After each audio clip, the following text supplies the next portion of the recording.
Good morning friends, आप सभी का हार्दिक स्वागत है आपके अपने यूट्यूब चैनल एएसपी क्लासेस में। और जैसे कि आपको पता है, हमारे यूट्यूब चैनल का नाम जीके एक्सप्रेस था, जो कि हमने चेंज करके एएसपी क्लासेस कर दिया है। उसका चेंज करने का पर्पज़ ये है कि हम आपको सिर्फ जीके नहीं बल्कि पूरी रेलवे के एग्ज़ाम्स की प्रिपरेशन कराएंगे। उसमें मैथ भी, रीजनिंग भी, जीके, करंट अफेयर्स और साइंस, आपको सभी क्लासेस की वीडियो दी जाएंगी। और इस क्लासेस में हम स्टार्ट कर रहे हैं केमिस्ट्री के बारे में। ये केमिस्ट्री में टॉपिक है मेटल्स एंड नॉन मेटल्स, धातु और अधातु। सबसे पहले हम धातु की बात करेंगे, उसके बाद अधातु की। ठीक है, जो भी धातु होते हैं वो क्या है आपको पता होगा। एक इससे पहला ही टॉपिक है पीरियोडिक टेबल, जो कि मैं आपको बाद में बताऊंगा। बस आप अभी उसके बारे में थोड़ी इतनी जानकारी रखिए कि वो मेंडलीव की आवर्त सारणी है, और उस आवर्त सारणी में तत्वों की संख्या कितनी है, 118। और जिसमें धातु हैं वो हैं 90। और जितने भी धातु हैं उनको आवर्त सारणी में कहाँ पर रखा गया है, बाईं तरफ। और धातु के बारे में देखिए, जो धातु हैं वो प्रकृति में विद्युत धनात्मक हैं। धातु क्या है, प्रकृति में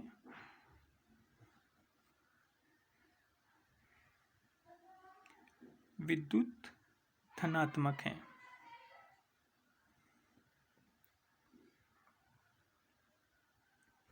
विद्युत धनात्मक का मतलब इन्होंने अपने इलेक्ट्रॉन त्याग कर क्या किया, पॉजिटिव जो है इलेक्ट्रॉन अपने ऊपर लिए हैं। जैसे कि इसका एग्जाम्पल Na पॉजिटिव, यानी कि ये क्या है, धनात्मक हैं।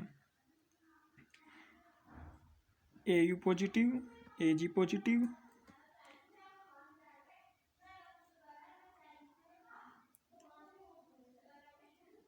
जो प्राचीन काल है, जिस टाइम आदिमानव की स्टार्ट हुई थी, उस टाइम पे सिर्फ हमें 8 धातुओं का ज्ञान था। और जो मनुष्य के द्वारा सबसे पहले ज्ञात धातु है वो है तांबा। अब धातुओं की 2 स्टेट होती हैं, 2 स्टेट।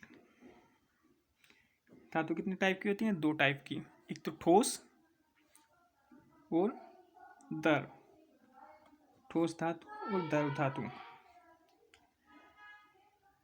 द्रव में सिर्फ एक ही धातु है जो कि है Hg, पारा।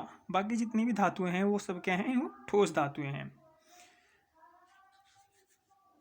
अब देखिए, धातुओं की 2 प्रकृति हैं, एक तो भौतिक अवस्था और एक रासायनिक अवस्था। सबसे पहले हम धातुओं की भौतिक अवस्था के बारे में पढ़ेंगे।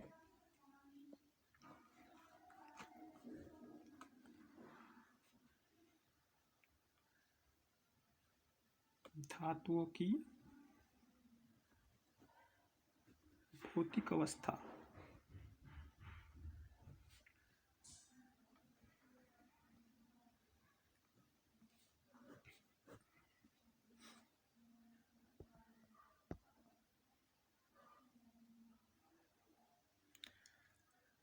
धातुओं की भौतिक अवस्था में सबसे पहले नंबर फर्स्ट देखिएगा,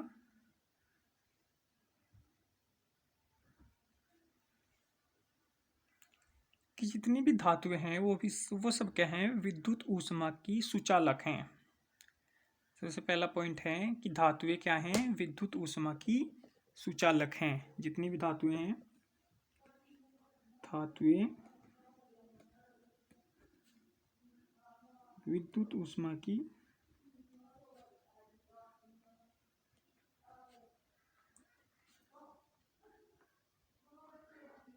सुचालक हैं। आपने 2 वर्ड पढ़े होंगे, सुचालक और कुचालक। अब सुचालक और कुचालक में क्या डिफरेंस है आपको बता दूं। अगर आप कोई, जैसे लाइट है आपके घर में, अगर आप लोहे को उस लाइट से लगाएंगे तो क्या होगा, वो आपको करंट, लोहे से क्या होगा, आपको करंट लग जाएगा। लेकिन अगर आप लकड़ी का टुकड़ा लेंगे और उसे लाइट में लगाएंगे तो आपको क्या होगा, करंट करंट नहीं लगेगा। तो सुचालक और कुचालक का मतलब यही है कि ऐसी वस्तुएं जो करंट पास करती हों, क्या करती हैं, वे एक सिरे से दूसरे सिरे तक क्या होता है, उनका करंट आ जाता है। और जो कुचालक होते हैं उनमें क्या होता है, वो करंट पास नहीं होता, तो वो क्या है, वो कुचालक हैं। और जो जितनी भी धातुएं हैं वो क्या है, सुचालक हैं। और जितनी भी अधातुओं के बारे में हम बात करेंगे वो सब क्या होंगी, वो कुचालक होंगी। जैसे कि रबर, लकड़ी, और भी धातु बहुत सारी हैं। और जितनी भी धातुएं हैं वो सब क्या हैं, विद्युत ऊष्मा की सुचालक हैं।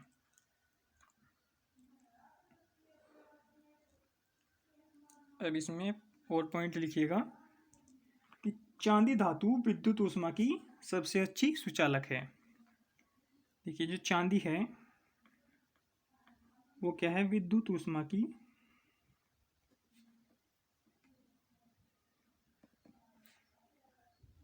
सबसे अच्छी सुचालक है।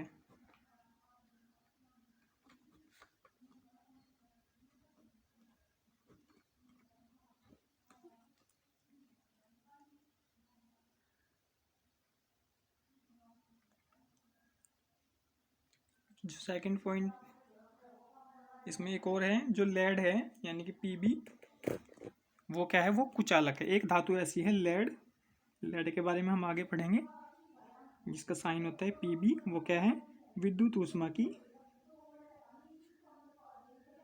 कुचालक है।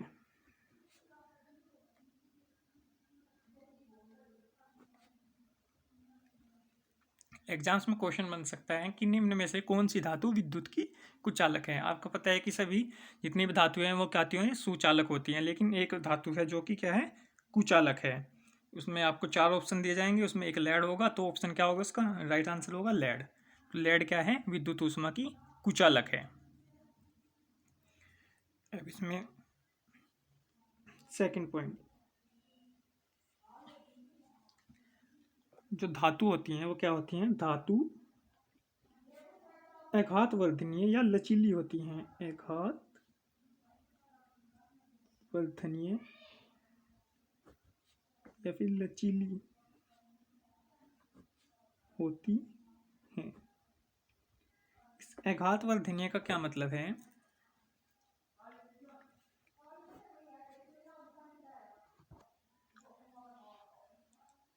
अघात वर्धनीय का मतलब है कि अगर आप हथौड़े से किसी धातु को पीटोगे तो वो क्या हो जाएगा, वो चादर की तरह बन जाएगी। यानी कि आप हथौड़े से पीट कर उसकी लंबाई और चौड़ाई को क्या कर सकते हो, बढ़ा सकते हो।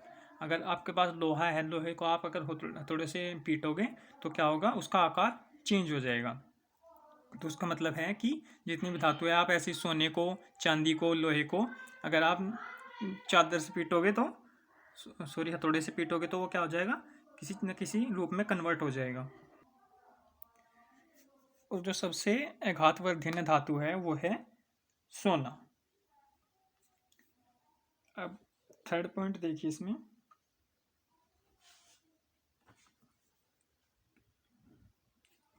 प्राचीन काल में हमें सिर्फ 8 धातु ज्ञात थी। प्राचीन काल में कितनी धातुएं ज्ञात थी, 8 धातु। इनके नाम हैं कार्बन, सोना, चांदी, टीन, सीसा,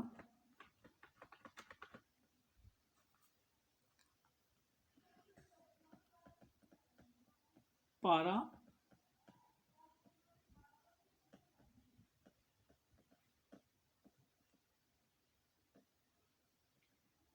लोहा और एंटीमनी। एंटीमनी, ये 8 धातु जो थी वो हमें प्राचीन काल में ज्ञात थी। उसके बाद जितनी भी धातु हैं वो बाद में आई, और इन्हीं धातु को हम प्रागैतिहासिक धातु कहते हैं। अब इसके बाद हम बात करते हैं इनके रासायनिक गुणों की, यानी कि इनकी रासायनिक अवस्था या रासायनिक गुण, धातुओं के रासायनिक गुण।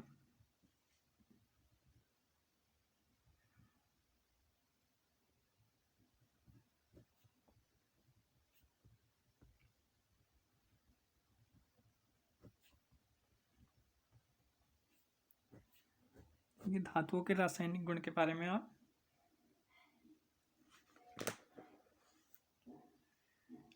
अगर आप किसी भी धातु की क्रिया किसके साथ करोगे, विद O2, यानी कि O2 के साथ अगर कोई भी आप धातु मिलाओगे क्या होगा, जैसे आपने कोई मेटल ली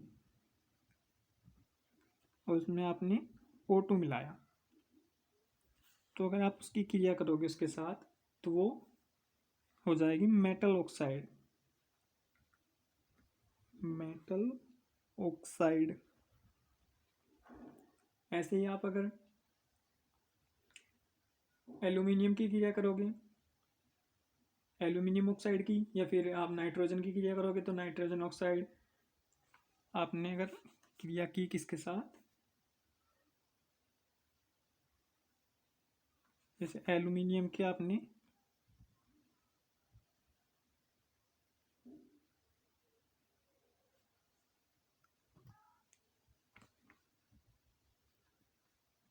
O3 के साथ क्रिया की तो ये बन जाएगा एल्यूमिनियम ऑक्साइड।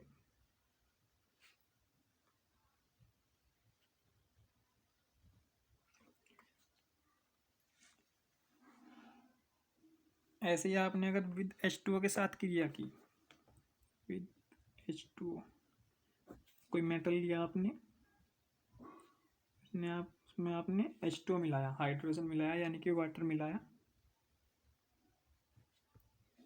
तो वो क्या होगा, मेटल हाइड्रोक्साइड। तो बन जाएगा मेटल हाइड्रोक्साइड।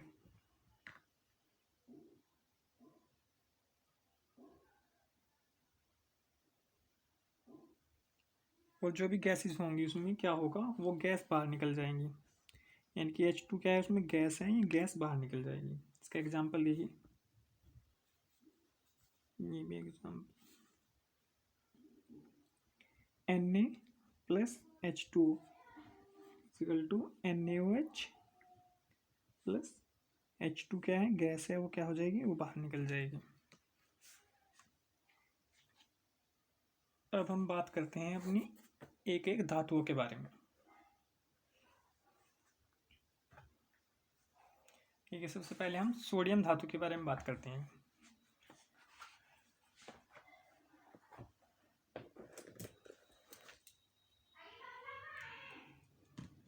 सबसे पहले हमारी धातु है सोडियम।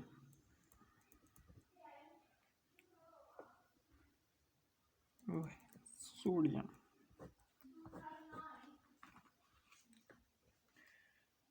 जो सोडियम धातु है उसको हम दो विधि द्वारा निष्कासित करते हैं। सबसे पहली विधि है कास्टनर विधि,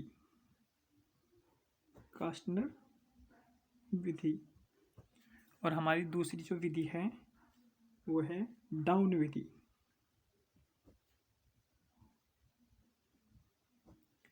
बस आपको इतना याद रखना है कि सोडियम का जो निष्कर्षण हम करते हैं वो किसके द्वारा करते हैं, कास्टनर विधि और डाउन विधि के द्वारा।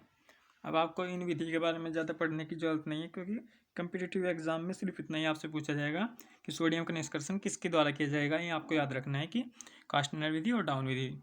अगर आपको इनके बारे में पढ़ना हो तो आप BSc या 12th की नॉन मेडिकल की बुक से आप पढ़ सकते हैं।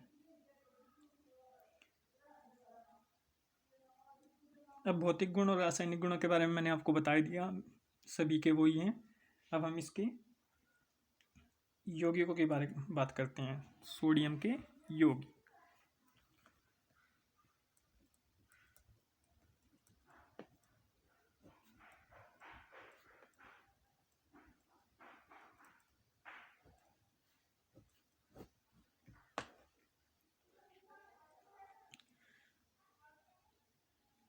फ्रेंड्स, वीडियो थोड़ी लंबी हो जाएगी, इसलिए ये सोडियम की यौगिक है, ये मैं आपको अगली वीडियो में बताऊंगा, और जो एक एक धातु है वो सभी क्लासेस में आपको पूरी करा दूंगा। तो इस वीडियो में इतना ही, और आप हमारे चैनल को लाइक शेयर सब्सक्राइब जरूर करें, और साथ में बेल आइकन पर भी क्लिक करें, जिससे कि आपको हमारी सभी वीडियो की नोटिफिकेशन मिल सके। तो धन्यवाद दोस्तों।